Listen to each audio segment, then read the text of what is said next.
Hi students, welcome back to my channel professor Shubham Tiwari. आज का हमारा कॉन्सेप्ट है बीके के पेपर पैटर्न के बारे में, new paper pattern as well as time management के बेस पे रहेगा। अगर आप हमारे चैनल पे न्यू है तो चैनल को सब्सक्राइब कीजिए एंड बेल आइकन को क्लिक कीजिए ताकि आपको लेटेस्ट वीडियो का अपडेट मिलता रहे। तो चलिए स्टार्ट करते हैं।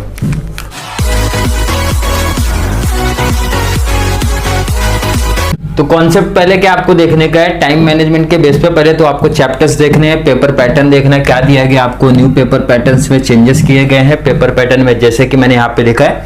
क्वेश्चन नंबर 1 जो है आपका ऑब्जेक्टिव टाइप क्वेश्चन है, मतलब यहाँ पे क्या दिया गया, from the following types of sub questions any 4 will be asked. Means आपको यहाँ पे टोटल देखोगे आप, टोटल 8 सब क्वेश्चंस दिए गए, उसमें से बोर्ड एग्जाम में आपको कितने पूछे जाएंगे, 4 ही पूछे जाएंगे। मींस आपको प्रिपरेशन पूरा करना है। ऑब्जेक्टिव में कितने रखे जाएंगे, वहां पे 4 रखे जाएंगे। 5 मार्क्स के लिए 20 मार्क्स का क्वेश्चन रहेगा यहाँ पे।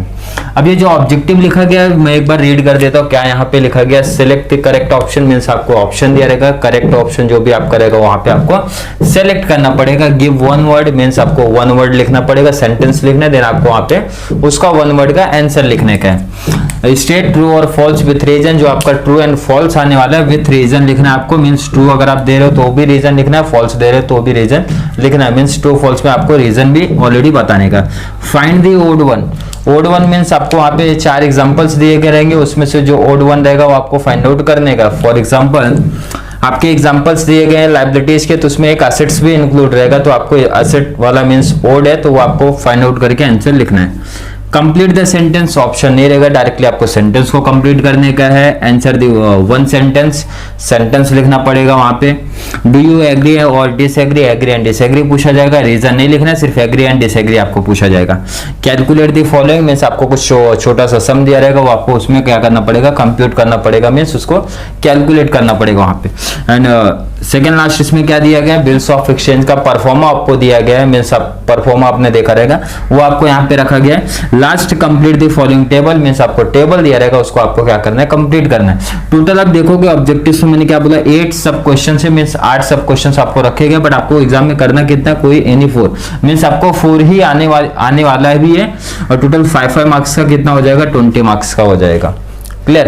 क्वेश्चन नंबर 2 की बात करोगे तो यहां से आपको ऑप्शन मिलना चालू हो जाएंगे। क्वेश्चन नंबर 2 में आपको एडमिशन ऑफ पार्टनर और रिटायरमेंट ऑफ पार्टनर्स करने का है, तो आप दोनों में से कोई एक चैप्टर को एकदम परफेक्ट कर लेना है। एडमिशन एंड रिटायरमेंट, ये आपका प्रीवियस ईयर सिलेबस आप देखोगे वहां पे भी था, तो सबसे बेस्ट क्या रहेगा आपका, जब ये प्रिपरेशन करके हो जाए तो आप क्या करना, मार्च 2014 से लेके मार्च 2020 के जो भी आपने एडमिशन का सम्स जो भी रहेगा वो आप क्या करना, प्रैक्टिस कर लेना। इससे आपको एक आइडिया हो जाएगा कि बोर्ड एग्जाम में किस तरीके से एडमिशन ऑफ पार्टनर के क्वेश्चन पूछे जाते हैं। आपके ऊपर डिपेंड है, आप एडमिशन भी कर सकते हो, रिटायरमेंट कर सकते हो, आपको दोनों करना है दोनों कर सकते हो, बट मैं सजेस्ट करूंगा अगर आपका दोनों नहीं हुआ तो आप कोई भी एक टॉपिक, चाहे आप एडमिशन ऑफ पार्टनर ले लो या फिर आप रिटायरमेंट ऑफ पार्टनर ले लो, उस टॉपिक को परफेक्ट पूरी तरीके से आप कंप्लीट कर दो, क्योंकि एडमिशन के ऑप्शन में आपको रिटायरमेंट का क्वेश्चन वहां पे एग्जाम में दिखने वाला है। क्वेश्चन नंबर 3 की बात करूं, डिसोल्यूशन ऑफ पार्टनरशिप फर्म के ऑप्शन में आपको क्या दिखेगा, बिल्स ऑफ एक्सचेंज दिखेगा, तो यहाँ पे भी सेम वही, आपको या तो आप डिसोल्यूशन करो या तो आप बिल्स ऑफ एक्सचेंज करो।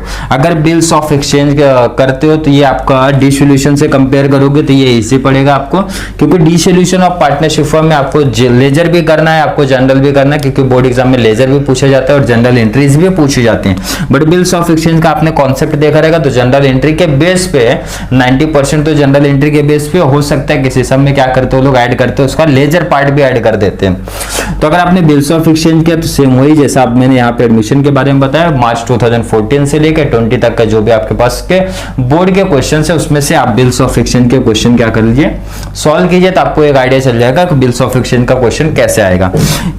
दोनों से कंपेयर करोगे तो मैंने बोला बिल्स ऑफ एक्सचेंज इजी पड़ेगा, क्योंकि आप जब जनरल एंट्री करते हो, अब इसमें आप लेजर बनाओगे तो आपको पता होगा हमारा रियलाइजेशन अकाउंट बनता है, पार्टनर्स कैपिटल अकाउंट बनता है, कैश एट बैंक बनता है, तो आपको टैली करना पड़ता है, मींस टैली में आपको वहां पे टाइम थोड़ा सा जाता है। बट बिल्स ऑफ एक्सचेंज में आपको क्या करना है, सिर्फ एंट्रीज पास करनी, मींस जनरल एंट्री, तो कंपेयर करोगे तो ये थोड़ा सा टाइम, डिसोल्यूशन आपका टाइम कंज्यूमिंग है, एंड बिल्स ऑफ एक्सचेंज में उतना टाइम आपको नहीं जाएगा, मींस ये आपका टाइम थोड़ा सा बचेगा और मार्क्स भी पूरा मिल जाएगा वहां पे।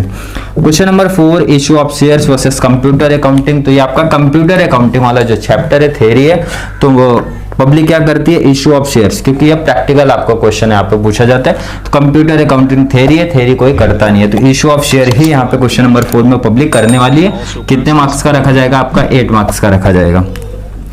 क्वेश्चन नंबर 6 की बात करूं तो डेथ ऑफ पार्टनर वहां पे रखा गया and analysis of financial statement को रखा गया। तो यहाँ आपके ऊपर डिपेंड है आप कौन सा क्वेश्चन कर रहे हो या फिर आपको दोनों करना, आप दोनों कर दो, क्योंकि एनालिसिस ऑफ फाइनेंशियल स्टेटमेंट आपका न्यू चैप्टर साइड हुआ, पहले ये चैप्टर थे नहीं वहां पे, तो और थे मींस नहीं थे, तो ये आपका न्यू चैप्टर साइड हुआ एंड डेथ ऑफ पार्टनर्स आपका पहले से ही क्वेश्चन, मतलब पहले से ही चैप्टर था। आपको डेथ करना आप डेथ कर सकते हो, आपको फाइनेंशियल स्टेटमेंट करना आप वो कर सकते हो, दोनों आपको ऑप्शन मिलेगा, ऑप्शन में से कोई एक करना है। ये कितने मार्क्स का क्वेश्चन है, 8 मार्क्स का। जो लास्ट के हमारे 2 क्वेश्चन होते हैं मोस्ट इंपॉर्टेंट, यहाँ पे कोई ऑप्शन भी नहीं मिलता, वो चैप्टर्स कंपल्सरी है, वो चैप्टर्स का भी ऑलरेडी वो लोग वहां पे एक ही सम रखते हैं, मींस क्वेश्चन भी आपको वहां पे ऑप्शन में नहीं मिलेगा। सेकंड लास्ट क्वेश्चन क्या रहता है, नॉट फॉर प्रॉफिट कंसर्न रहता है, एनपीओ जिसको हम लोग बोलते हैं। एनपीओ का क्वेश्चन एक ही क्वेश्चन पूछा जाएगा डायरेक्टली, कितने मार्क्स के लिए पूछा जाएगा, 12 मार्क्स के लिए पूछा जाता है। लास्ट हमारा क्या है, पार्टनरशिप फाइनल अकाउंट पूछा जाएगा 12 मार्क्स के लिए। मतलब आपको एक देखेंगे टोटल 7 क्वेश्चन में, ऑब्जेक्टिव आप हटाओगे तो 6 चैप्टर आप देखोगे इंपॉर्टेंट है। तो ये 2 तो मोस्ट इंपॉर्टेंट है, क्योंकि आपको यहाँ पे तो ऑप्शन नहीं मिल रहा, बाकी में तो ऑप्शन भी है यहाँ पे, तो आपके ऊपर डिपेंड है को आपको ऑप्शन के साथ करना या फिर ऑप्शन में उसमें से एक चैप्टर कोई इंपॉर्टेंट करने का है। तो ये यहाँ पे ऑलरेडी मैंने मार्क्स भी मेंशन किया, कौन सा चैप्टर कितने मार्क्स का, कौन सा क्वेश्चन कितने मार्क्स का पूछा जाएगा। अब लास्ट बात करेंगे टाइम मैनेजमेंट की बात करेंगे कि उसको मैनेज कैसे करना, टाइम आपको एग्जाम में ध्यान में कैसे रखना है, कौन सा क्वेश्चन कितने टाइम में हमारा कंप्लीट हो जाना चाहिए। तो टाइम मैनेजमेंट में देखोगे आपको ऑब्जेक्टिव है 20 मार्क्स का, तो ऑब्जेक्टिव आपका क्या रहता है, इजी रहता है और ऑलरेडी आपको आता है, तो इसमें टाइम कंज्यूमिंग नहीं रहता, मींस इसको आप 20 मिनट से बोलोगे, ऑब्जेक्टिव आपका 20 मिनट्स में कंप्लीट हो जाना चाहिए। Clear. Question number 2, admission of partner, थोड़ा सा इसमें आप देखोगे रिवैल्यूएशन अकाउंट बनता है, पार्टनर्स कैपिटल अकाउंट बनता है, न्यू बैलेंस शीट बनता है, मतलब इसमें भी आपको टैली करना पड़ेगा, तो इसको आपको 25 मिनट्स का टाइम देना है।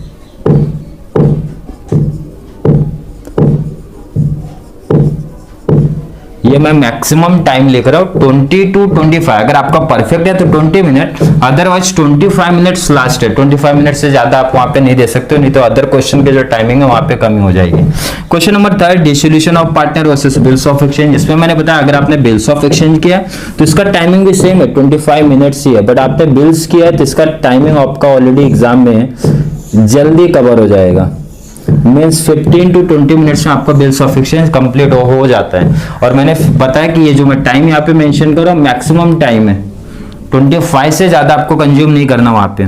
Question number 4, issue of share, छोटे चैप्टर है, छोटा क्वेश्चन भी रहेगा आपको यहाँ पे 8 मार्क्स के लिए, तो इसका टाइमिंग थोड़ा सा कम हो जाता है, 20 मिनट्स का टाइमिंग जाएगा आपको इशू ऑफ शेयर को करने के लिए। Next, death of partner versus analysis of financial statement, ये भी आपका छोटा ही क्वेश्चन है क्योंकि इसका मार्क्स थोड़ा कम रखा गया, तो इसका भी टाइमिंग आपको क्या रहेगा 20 मिनट्स का ही रखा गया।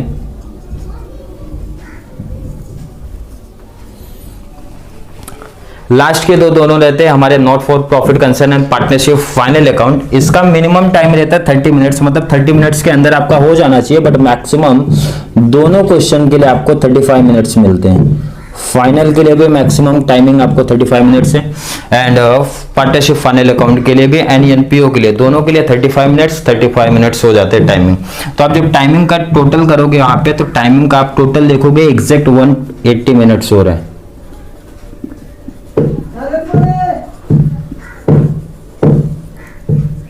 तो मैंने यहाँ पे जो टाइम मैनेजमेंट की बात किया, मैंने क्या बोला, मैं यहाँ पे मैंने मैक्सिमम सम्स की बात करूंगा, ऑब्जेक्टिव में तो 20 मिनट्स, आप कितने भी फास्ट करोगे 20 मिनट्स तो वहां पे लगने वाले ही।